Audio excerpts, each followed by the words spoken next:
Smettila di chiamarlo destino.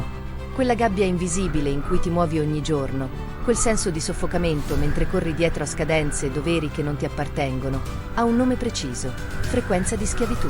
Ti hanno insegnato a sopravvivere in un deserto di cemento chiamato Iron City, convincendoti che il rumore sia musica e la prigione sia protezione.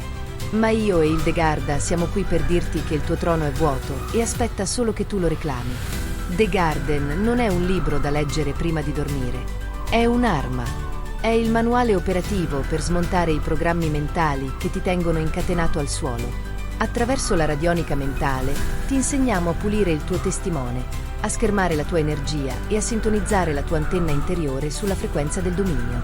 Non cerchiamo seguaci, cerchiamo giardinieri pronti a coltivare la propria realtà con la forza dell'alchimia interiore.